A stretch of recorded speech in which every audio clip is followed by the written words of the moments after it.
श्रीगोविन्दं प्रपद्येऽहं दीनानुग्रहकारकम् वन्दे मुकुन्दमरविन्ददलायताक्षम् कुन्देन्दुशङ्खदशनं शिशुगोपवेशम् इन्द्रादिदेववनवन्दितपादपीठम् वृन्दावनालयमहं वसुदेवसूनम् नवजलधरवर्णं चम्पकोद्भासिकरणं विकसितनलिनास्यं विस्फुरन् मन्दहास्यं कनकरुचिदुकूलं चारुबर्हावचूलम् कमपि निखिलसारं नौमि गोपीकुमारम् वंशीभूषितकरान्नवनीरदाभात् पीताम्बरादरुणबिम्बफलाधरोष्ठात् पूर्णेन्दुसुन्दरमुखादरविन्दनेत्रात् कृष्णात् परं किमपि तत्त्वमहं न जाने। श्रीहरिः वो परम उज्ज्वल महान ज्योति अपनी प्रभा से दसों दिशाओं को आलोकित करती हुई बाहर आकाश में जाकर स्थित हो गई, खड़ी रह गई। देवताओं ने देखा, ये बड़ा आश्चर्य है। सब देवता देख रहे कि विमानों की कतार लगी, ये बड़ा आश्चर्य, ये क्या निकला और निकल के अभी तक ये विलुप्त नहीं हो रहा है, जो का तुम्हें तेज खड़ा है आकाश में, क्या बात। जब सब बछड़े सब बालक निकल गए बाहर, तब स्वयं श्याम सुंदर मुरली मनोहर वही वैसा का, उनके रूप में कोई फर्क पड़ा नहीं, वही मयूर मुकुटधारी बंशीधर भगवान श्याम सुंदर निकले। अंदर से निकल के जो ही बाहर आए तो ही वो आकाश में जो ज्योति स्थित थी, वो ज्योति उनकी ओर चली और उनके चरणों में समा गई। जैसे बिजली बादलों में समा जाती है, निकष ज्योति अंबर ते गई, दामिनी सी फिर ठाड़ी भई, जबे लग नंद सुवन गोविंद, बछड़ा अरु बज बालक बंद, दृष्टि करी सींच जवाई, ले आए बाहर ये भाई, तबलों रही गगन में ज्योत, सब दिश जगमग जगमग होत, उल्का जीत ते उल्टानी, आनंद भरी हरि मांझ समानी। इस प्रकार वो ज्योति जो है ये भगवान में समा गई। तमाम लोगों ने अब महाराज कोलाहल मचा दूसरा। अब वो वहां तो कम से कम यहाँ तो आनंद की खबर तो लोग जल्दी देते यहाँ मिलने के लिए ये बड़े शोक का समाचार, तो पहुंचने में भी देर लगी और तो पहुंची तो अब शोक में तो रोए, तो क्या करें। आनंद तो मतवाला बना देता है और क्रोध सारी मत, ये शोक सारी मत्तता को हर लेता है। तो बेचारे पड़े पड़े रोने लगे इधर और उधर। देवलोक में तो महाराज अब ऐसी धुंधुबियां बजी और ऐसा हुआ कि बस पूछिए नहीं। तो देवलोक में ततो प्रतिष्ठा सुकृतोकृताधनम पुष्पैश्वरा अप्सरसश्च नर्तनैः, गीतैः सुगा वाद्यधराश्च वाद्यकैः, स्तवैश्च विप्रा जय निस्वनैर्गणाः। वो लिखते हैं आनंद वृंदावन चंपूकार, ढेरी भांकार रावहि तटु पट घना घात संघात घोरै, उच्चंदै डिंडिमानां ध्वनिभिरविरलै, दुन्दुभीनां प्रणादै, गानैर्गन्धर्व विद्याधर स्तुडग मुख प्रेयसीनां मुनीनां, स्तोत्रै शब्दांतरेषु क्षणमेव बजरा स्वजनस्ते बभू। कहते भेरी का भम भम भम भम, वो बड़े जोर का शब्द हुआ, नगारे बजने लगे और बहुत जोर से सब बाजे बजे, दुंदुबियां बजी और गंधर्व विद्याधर किन्नर ये सभी शामिल होकर के आज आप वो नाचने और गाने लगे और उद्दम नृत्य करने लगे हर्षोन्मत्त होकर। तो इतने जोर का ये हर्षोल्लास जनित ये ध्वनि हुई कि सारा देव जगत बहरई हो गया।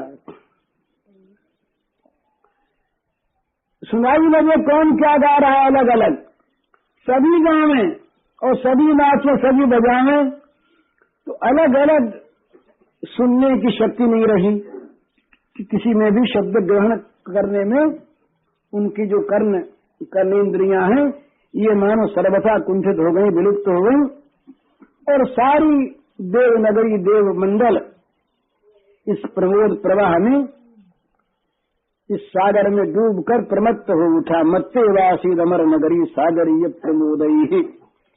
अमरावती का ये आनंद केवल अमरावती में नहीं रहा, ये स्वर्गलोक से ऊपर पहुंचा, जनलोक में गया, महरलोक में गया, तपलोक में गया और ब्रह्मलोक तक में जा पहुंचा। तो ब्रह्मा जी महाराज उस समय अपनी कुछ सोच रहे थे, सजन वजन की बात, कुछ वेदों का नया नया अर्थ सोच रहे थे। जब उनके कानों में ये देव जगत की और बड़ी तुमुल ध्वनि पहुंची, तब वो देख ले क्या हो गया, ये सब सारे देवता आज कोई नई बात हो गई क्या, ये आज देव जगत में कैसे ये कोलाहल, आनंद कोलाहल हो रहा है। तो अब लीला शक्ति भगवान की, उनके मन में भी इच्छा हो गई कि चलो देखें क्या हो रहा है। बड़ा आश्चर्य मन में, तो देवताओं का ये आनंद घोष सुन करके ब्रह्मा जी का मन चंचल हो गया कि चलो देखें।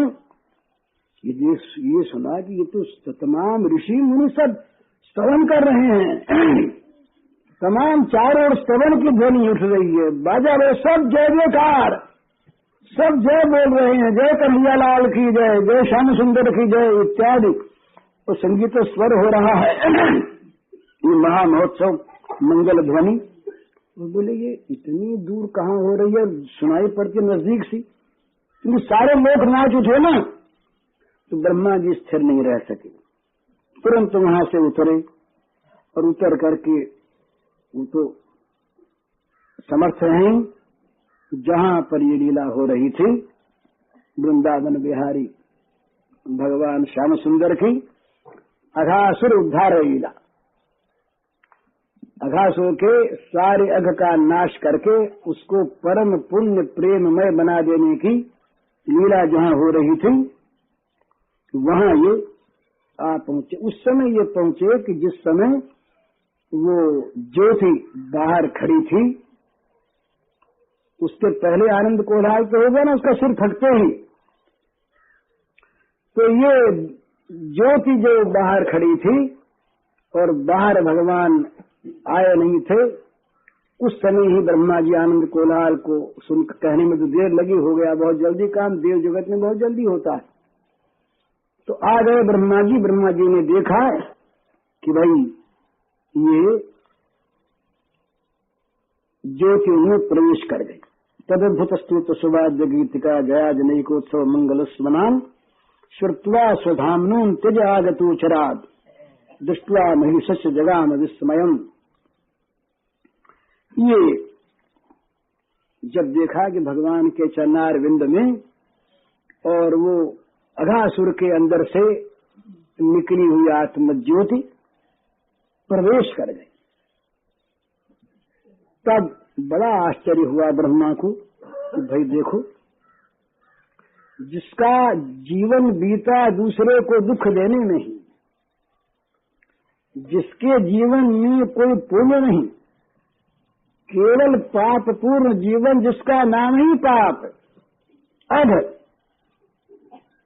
अब ये श्री श्याम सुंदर के चरणों का स्पर्श होते ही उसके सारे पाप तो नष्ट हो ही गए, पर जो गति योगेंद्र मुनिंद्र सुरेंद्रों को भी नहीं मिलती, वो दुर्लभ गति प्राप्त हो गई।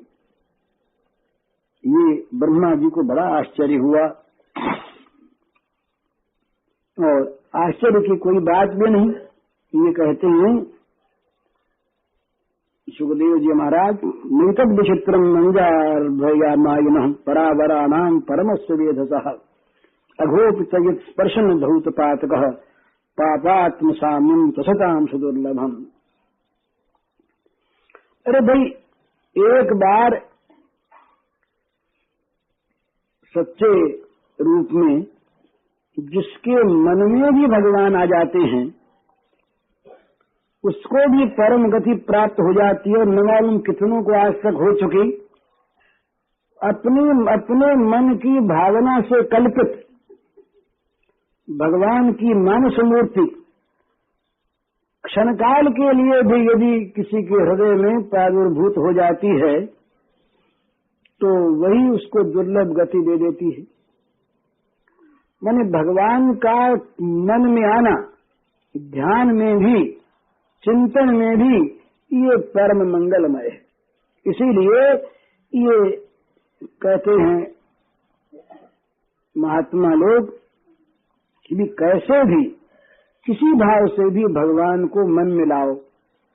बोले भगवान का चमत्कार नहीं मिला, भगवान का ज्ञान नहीं मिला, ऐश्वर्य नहीं मिला, बोले न सही। कैसे भी उन नाचने वाले, गाने वाले, खेलने वाले श्याम सुंदर को मन में लाते रहो अपनी कल्पना से, अपनी भावना से। तो ये अगर मन में आने लगेंगे स्मृति के रूप में भी, चिंता के रूप में, चिंतन के रूप में भी, तो अशेष मंगल करने वाले। तो जिनका क्षण भर का ध्यान ही ये दुर्लभ गति दे देता है वे भगवान कृष्णचंद्र, जिनका श्री विग्रह परमानंद घन है, नित्य चिन्मय है, वे नित्य शुद्ध परमानंद विग्रह भगवान श्री कृष्ण ब्रजेंद्र नंदन श्याम सुंदर, ये जब स्वयं जिसके मुख विवर में प्रवेश कर गए, क्या उसके लिए कोई गति बाकी रह जाती है? तो इसमें क्या आश्चर्य है? जिसने भगवान को मुंह में रख लिया और जिसने भगवान के को मुंह में रख करके अपने प्राण में उछावर कर दिए, उसके लिए कौन सी गति बाकी रह जाती है? मनोमयी गति जब पार देती है, सकल यदंग प्रतिमांतराहिता मनोमयी भागवतुम ददौ गतिम सोभ नित्यात्म सुखानुभूत भी युदुस्त मायोन्तर्गतो ही किम पुनः। वो अगर अंदर जा करके जो अखिलेश पराबर स्वामी सकल नियंता अंतरजामी माया मनुज तोक तन भारी करो कर्म निज जन हितकारी नहीं आचर्य मानियहु कबहू भयो अघासुर पावन अजहु महाअघी पावर सब भांति परस रंग लय सुगत सुहाती प्रतिमा जासु मनोमयी को ध्यान करें कैसो किम हो लह सुगत सो विनय प्रयासा कंचन बपु सुत ते अनयासा सदा नित्य सुख प्रभु भगवंता सुप्रख्यात तोक श्रीकंता तास्वंग परसत भा पावन महाअघी यह देव सतावन तो आचरज कहा यही माही नाम लेत अघ कोटि नसाही। तो अब इसके बाद जो घटना और होगी वो क्या हुई कि ये ब्रजेंद्र नंदन का ये लीला विलास सचमुच उस अजगर के देह को जिस प्रकार की उन बच्चों ने उत्प्रेक्षा की थी उसी प्रकार से उसको क्रीड़ाभूमि बना लिया। राजन नादगरम कर्म शुष्कम वृंदावने विभूतम बधुक सांभूतिथम बभुआ क्रीड गह्वरम। वो पर्वत की गुफा के समान सूख गया ना जब उसका साल भर के बाद होगा। अभी तो साल भर तो ये बच्चे सब सोए रहेंगे दूसरी लीला में। तो वो सूख करके सचमुच पहाड़ की कंदरा के समान इनके खेलने की जगह बन गया। तो ये साल भर के बाद, अभी तो साल भर दूसरी लीला होगी, साल भर तक पता ही नहीं लगेगा घर वालों को, यशोदा मैया को कि ये क्या लीला घासुर की हुई, ये दूसरी लीला होगी। तो इस प्रकार से वो देखते रहे। ऊपर से ब्रह्मा जी महाराज, उनको आश्चर्य हो गया और मन में बड़ा सुंदर भाव आया कि ओहो ये कितने भक्तवत्सल हैं और कितने ये निज जन प्रिय हैं कि देखो ना छोटे से बालक बन करके और ये विहार करते हैं और इनके साथ ये बच्चे खेलते हैं और देखो ना अघासुर का इन्होंने किस प्रकार से उद्धार कर दिया। अभी संदेह नहीं हुआ, अभी तो मन में महिमा जागी और लोग कहते संदेह तो पीछे ही नहीं हुआ इनको, ये इनके मन में और नई लीला देखने का उत्साह प्रकट हो गया, इसलिए इन्होंने इनके मन में शंका पैदा कर दी गई। शंका वंका ब्रह्मा जी कुछ हुई नहीं। तो खैर ये अब कन्हैया भैया बाहर आ गए। अब कन्हैया भैया के साथ अब मिलने लगे, सब गले लग लग करके बड़ाई कह रहे तू कन्हैया भैया तू है तब क्या है। अब बार बार पूछे हम लोग तो गए अंदर तो भाई हम लोग तो मर गए और तू गया अंदर। हाँ बोले गया तू था। तो बोले तू अंदर गया तो तू जीता कैसे रहा है? तू मरा कैसे नहीं? हम सब मर गए। वो तो ऐसी भैया भयानक आग की लपट थी अंदर जहरीली कि हम तो सब के सब जल गए। और एक बात बड़ा दुख हुआ, बड़ा क्लेश हुआ, फिर बेहोश हो गए, पता ही नहीं लगा। तो बता भैया अरे खेलते खेलते हम सब जल चुके तो तू जला ही नहीं या जल करके जी गया? क्या हुआ बता तो सही। तो भगवान ने कहा कि अरे भैया मुझको एक मंत्र मालूम है, सचमत्कारम तान गदक्षोस्मि विशस्य ये नागदेन गंध मात्रा देव गतासवोत्सवा यो सम्मुलसित जीवना भवंती के। कहा देखो भैया मैं जहर की दवा जानता हूँ, मेरे पास एक ऐसी दवा है कि उस दवा के लगते ही सांप सारे के सारे सांप चूरम चूर हो जाते हैं, वो कोई विष रहता ही नहीं। और वो ऐसी दवा है मेरे पास कि जिनके प्राण निकल जाते हैं वो अगर उस दवा को सूंघ ले कहीं उनको सुंघा दिया जाए तो उनके भी प्राण आ जाते, नया जीवन प्राप्त हो जाता है भैया। तो बोले जब ऐसी दवा तेरे पास है तब तो फिर हम किससे करेंगे फर्क, दवा तेरे पास है ही और करेंगे सब कुछ। अब उनके मन में ये नहीं आया, बच्चों के बड़े सरल शिशु हैं कि इसमें क्या क्या गूढ़ बात कह गई है, इसमें कितना रहस्य भरा है भगवान के इन वचनों में। ये वो बेचारे बच्चे को सरल समझ के कोई दवा होगी इसके पास, कहीं से ले आया होगा, किसी ने ले दी होगी दवा, तो सचमुच ये दवा से ही खुद जी गया और दवा से इसने हम लोगों को जिरा दिया। वो ऋषि कहते हैं, बड़ा सुंदर टीकाकार कहते हैं भाई और दवा क्या, एक तो इनका नाम ही ऐसी दवा है कि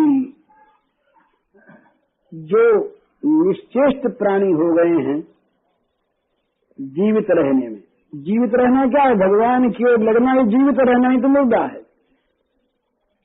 मुर्दार जीवन जिनका है, जिनकी जिंदगी मुर्दा हो गई, जो विषयों में तमाम प्रलिप्त हो गए, ऐसे लोग भी अगर श्री कृष्ण के नाम का अमृत पी लें, सूंघ लें कहीं, तो उनकी सारी ये माया जनित जो जड़ता है ये तुरंत नष्ट हो जाती है और वो जी जाते हैं। संसार स्वल्प संदुष्ट नष्ट चेष्टैक भेषजम कृष्णेरि वैष्णवम मंत्रम श्रुत्वा मुक्तो भवेन नरः। राम नाम जपतांकुतोभ्यम सर्वताप शमैक भेषजम दवा है ये। तो सरलमती बच्चों को ये सब बात कहाँ जाए में आती, कोई नाम के महिमा है या रूप के महिमा है या इनके ज्ञान की महिमा है। क्या शक्ति है वो हमेशा सावधान रहती है, वो सखाओं को, माताओं को, गोप सुंदरियों को निरंतर प्रभावित रखती हैं मधुर भाव से। तो उनके मन में, बच्चों के मन में ठीक विशुद्ध सत्य भाव की प्रेरणा से यही आया कि सचमुच कन्हैया भैया के पास औषधि है जिससे ये जी गया और जिसके कारण से ही औषधि कहीं लगा दी होगी तो अगासुर का सिर फट गया। और तो भाई भैया तेरी जय हो, कन्हैया तेरी जय हो, और तेरी दया की जय हो जिसने अगासुर को मार दिया। और अब वो गले लगने लगे सब के सब। अब बोले भैया आप देखो बहुत देर हो गई, आज तो यहाँ खाने पीने का विचार करके आए थे, मैया से सब कह सुन कर आए और अतिक्रम हो गया। तो भगवान ने देखा तो ये इधर तो तैयारी में लगे। उधर परीक्षित ने सुखदेव जी से पूछा, ब्रह्मन् कालान्तकृतं तत्कालीनं कथा भवेत् यत्कौमारे हरिकृतं जगुपौण्डकेर्तद्भकाः। ये कह दिया उन्होंने, सूत जी ने कहा, सुखदेव जी सुनाया इनको कि इत्थम द्विजा यादव देव दत्त श्रुत्वा स्वरातुश्चरितं विचित्रं प्रत्यक्ष भूमि तदेव पुण्यं भैया सकिं गृहीत चेता। ये जब ये कहा कि ये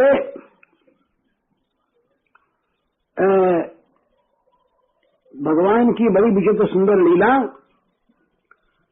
शौनकादि ऋषियों से कहा सूत जी ने कि भगवान यदुवंश शिरोमणि कृष्ण जिन्होंने परीक्षित को जीवन दान दे दिया था, उन्होंने जब ये अपने संरक्षक और जीवन सर्वस्व भगवान का ये विचित्र चरित्र लीला उनका सुना, तब सुखदेव जी से उन्होंने प्रश्न किया। असल में भगवान के अमृतमयी जो लीला है, ये परीक्षित के चित्त को बार बार अपने ओर खींच रही और वश में कर रखा है उसने, उस लीला से मन हटता नहीं। तो परीक्षित ने ये पूछा कि महाराज आपने जो कहा कि ग्वाल बाल ये 5वें वर्ष की लीला और 6ठे वर्ष में आकर के साल भर के बाद ये कही, तो बताइए कि साल भर में क्या हुआ। ये दूसरे समय में आज की लीला साल भर के बाद वर्ष में प्रकट हुई, इसका क्या रहस्य है बताइए। तद्ब्रूहि मे महायोगिन परम कौतूहलम गुरो मूलमेत धरे रेव माया भूतिनान्य था। इस रहस्य को जानने की मेरे मन में बड़ी उत्कंठा हो रही है, आप कृपा करके बतलाइए। तो अवश्य इसमें भगवान की विचित्र अनंत जो घटनाएं होती हैं, उन घटनाओं से घटित कोई न कोई लीला तो होगी ही। तो वो लीला क्या है ये आप बताइए। फिर वो अपनी बड़ी नम्रता के साथ अपना अनधिकारीपन बताकर अधिकारीपन प्रकट कर रहे हैं। वयम धन्य तमालो के गुरु क्षत्र बंधव जत्बानो मुहस्तत्पुण्यम कृष्ण कथामृतम।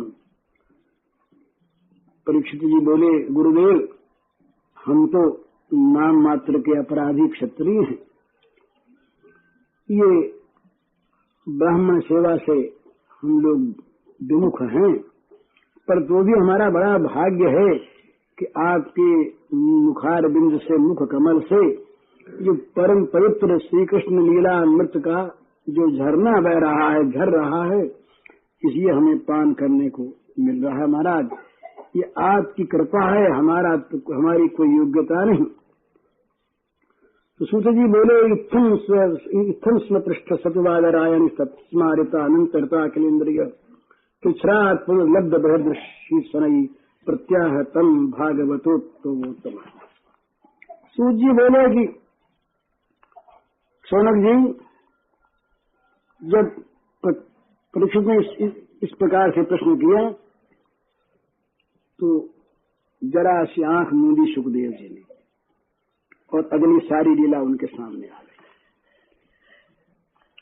लीला का चिंतन हो गया और ध्यानस्थ हो गए, समाधि लग गई उनकी। सारी इंद्रियां अंतकरण ये विविश होकर के भगवान की लीला का स्मरण होते ही और उसमें लग गए, खिंच गए सब, सारी इंद्रियां मन खिंच गए उसमें। इन्होंने परीक्षित ने देखा कि यहाँ तो पूछ रहे थे और इनको तो समाधि लग गई। कहना तो दूर रहा, जो कुछ कह रहे थे सो और बंद हो गया।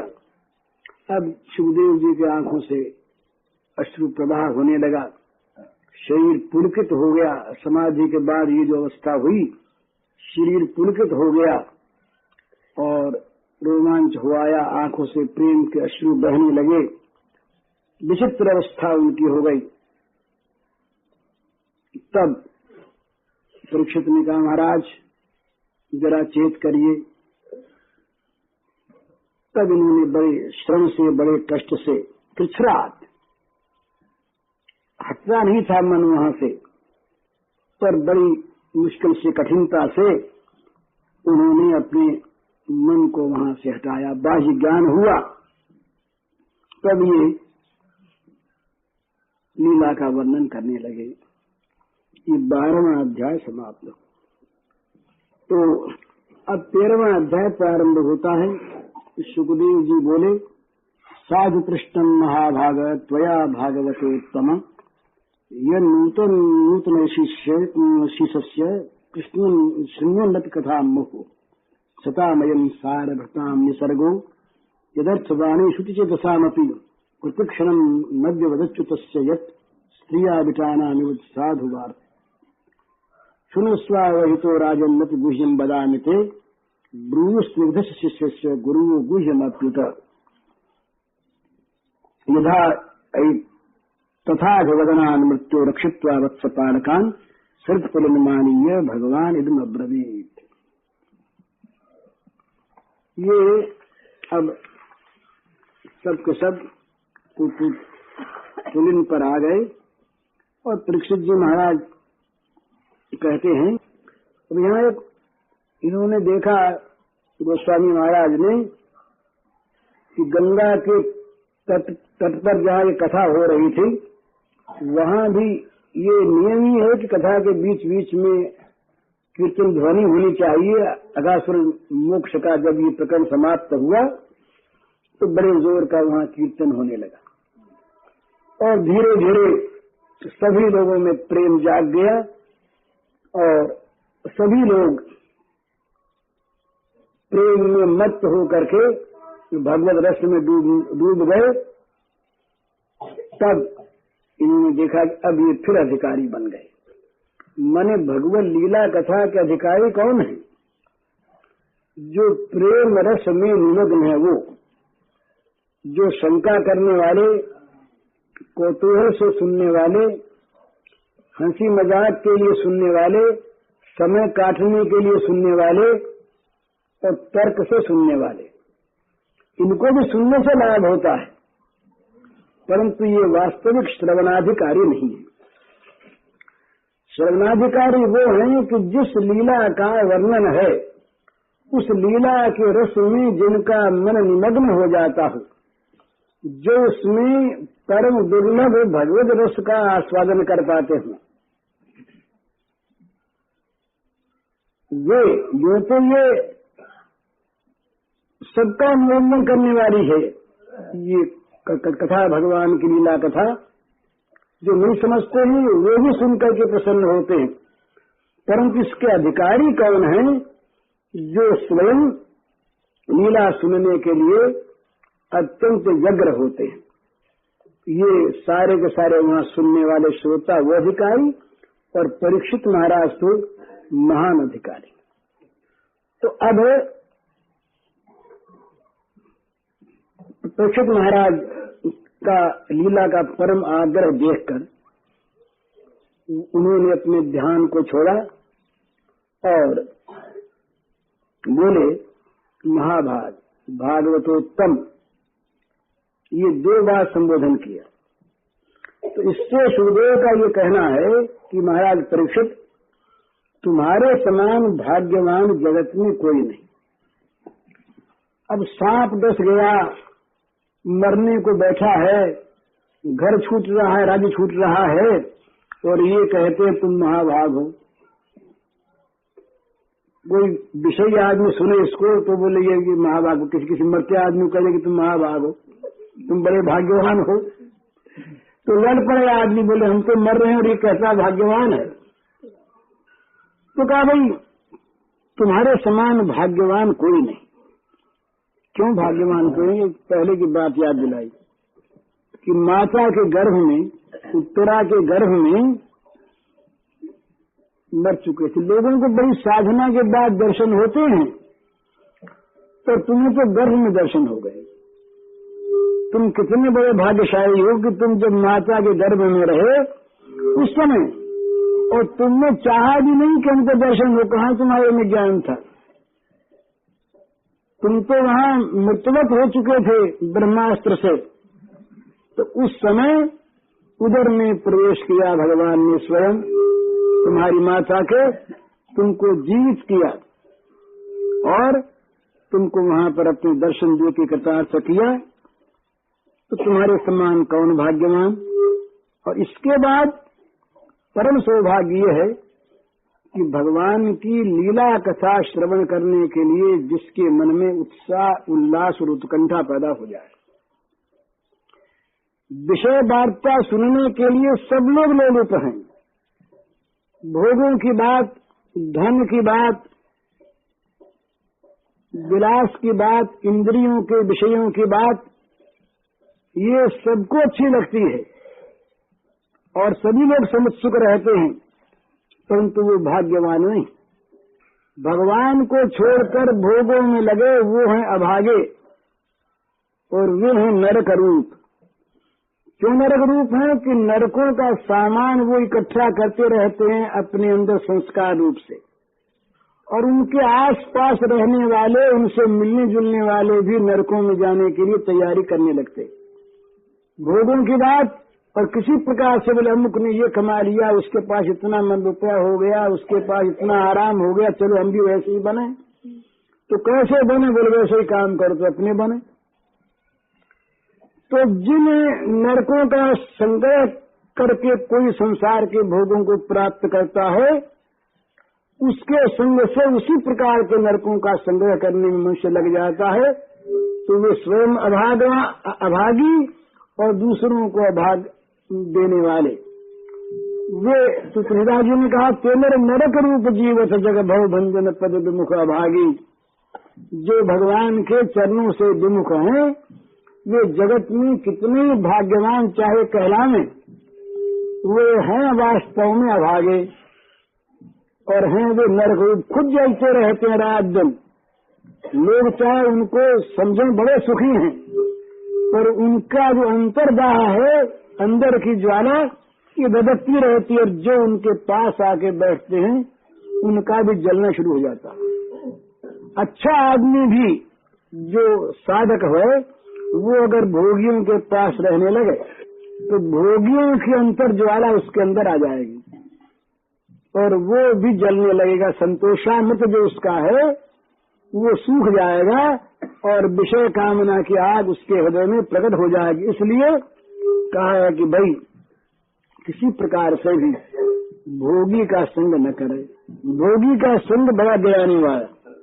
तो तुम महाभाग हो, तुम्हारे मृत्यु काल में ये संग मिला। इतने इतने तुम्हारे आसपास सब महात्मा बैठे हैं और तुम्हारे अंदर भगवत गुणगान, भगवान के रहस्य को जानने की, लीला कथा श्रवण करने की तुम्हारे मन में आकांक्षा पैदा हो गई। इससे बढ़कर सदा क्या होगा।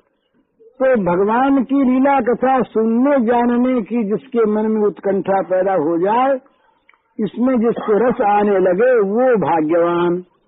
तो भावावेश में सुखदेव जी ने कह दिया, साधिकृष्टम महाभाग त्वया भागवतोत्तम, तुम बड़े भाग्यवान हो। और दूसरी बात क्या कही, तुम भागवतोत्तम हो। भागवत माने भक्त, और भागवतोत्तम माने जो भक्तों में श्रेष्ठ, जो श्रवण कीर्तन आदि का अनुष्ठान करते हैं, जो भगवान की पूजा करते हैं,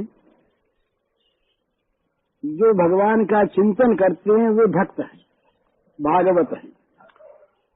पर जिनके हृदय में प्रेम जागृत हो जाता है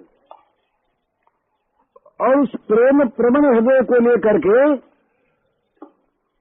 भगवान को अपना मानकर जो उनकी लीला कथा सुनने में ही समुत्सुक हो जाते हैं, उनकी बात को सुनाता रहे, अपने प्रियतम की कोई बात सुनाता रहे, उनकी चर्चा करता रहे, बस ये जिनको अत्यंत प्रिय होता है वो है भागवतोत्तम।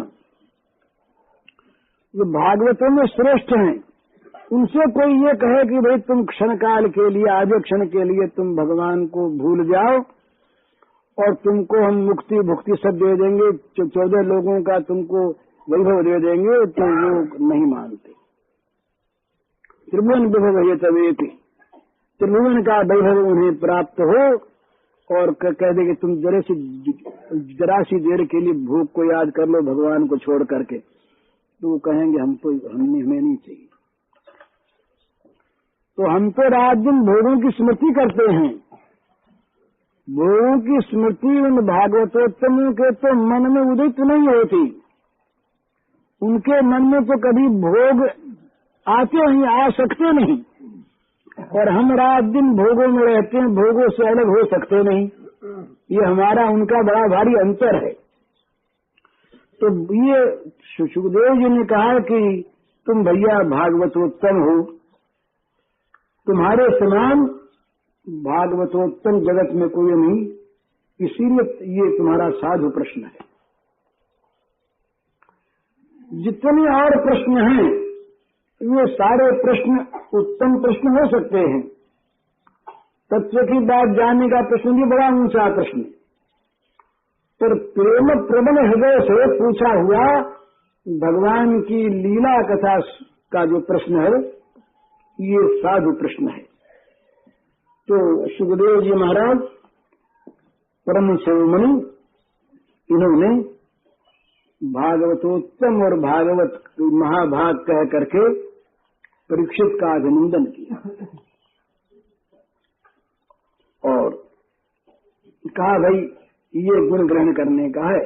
भागवतोत्तमों का ये जो परम ये महत्वपूर्ण जो स्वाभाविक गुण है, ये गुण ग्रहण करने का है। असत भावना को लेकर के लोग सब मस्त रहते हैं और कोई यदि असत को त्यागता भी है तो सत रूप में किसी तत्व के पीछे लग जाता है, ज्ञान योगादि साधनानुष्ठान करता है या कभी भक्त बनता है तो वो केवल कीर्तन आदि में रहता है, वो बड़ा सुंदर है, ऐश्वर्यमय भगवान को भजता है।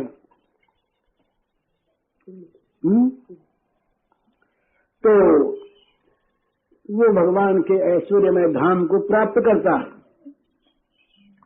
पर वो भी सारग्राही नहीं है। सारग्राही कौन है? जो वास्तव में भगवान का ही हो रहता है, उसके सिवा उसके मन में कोई आकांक्षा, कोई ममता, कोई आसक्ति पैदा नहीं होती, वो केवल यही चाहता है कि हमें सुनाया ही करोगे। इसलिए भक्तों ने जहां जहां पर भगवान से मांग की है, वो दो ही बात की मांग की है, आपका स्मरण बना रहे और आपके प्रेमी भक्तों का संग मिलता रहे। बस न मुक्ति चाहिए और न कोई और चीज चाहिए, न सद्गति चाहिए, आपका स्मरण बना रहे और आपके भक्तों का संग मिलता रहे, जिससे आपकी बातें सुनने को बराबर मिलती रहे। ये जो श्रवणोत्सुकता है, ये इससे क्या होता है? बड़ा सुंदर इसमें ये फल होता है कि भगवान के लीला कथा से मन भर जाता है। ये संस्कार जो हमारे मन के हैं ना, ये संस्कार सारे के सारे विलुप्त होने बड़े मुश्किल हैं। तो लीला संस्कार भर जान, इसलिए बड़ा सीधा साधन है कि जैसा मन में आवे भगवान की लीला का चिंतन करते रहो। भगवान सत्य हैं तो उनकी लीला भी सब सत्य है। अपने मन से जो भी चिंतन करे भगवान का, जिस लीला का भी जैसे भी, भगवान ठीक ठीक सत्य रूप में वैसे ही बन करके और प्राप्त हो जाएंगे। तो ये जो है ये सार ग्रहण है, और इसमें जब लीला गुण श्रवणादि में जब आसक्ति हो जाती है तब तो उसका भाग्य बड़ा खुल जाता है। दूसरी बात सुहाती नहीं। दो बात होती है उसमें, दो बात होती है। भगवत लीला कथा में जिसकी रुचि होती है उसमें दो बातें प्रकट होती है। ये अपने अपने हृदयों में देख लें है कि नहीं। दूसरी चर्चा श्रवण करने से आत्यंतिक निवृत्ति। नहीं सुहावे जग की बातें जलवर की चर्चा सहती। दूसरी बात सुहावे नहीं। कोई दूसरी बात करने लगे तो शीलवान कुछ उसे कहे नहीं, परंतु उसका मन वहां से भगना चाहे। कान में दूसरी बात क्यों पड़े। और भगवत लीला कथा श्रवण में आत्यंतिक और एकांतिक रुचि। जगत चर्चा श्रवण करने में नित्य विरक्ति और भगवत लीला कथा श्रवण करने में आत्यंतिक अनुरक्ति। ये जब हो जाए तब पता लगे कि इसके मन में लीला कथा श्रवण का सौभाग्य पैदा हो गया इसके जीवन में।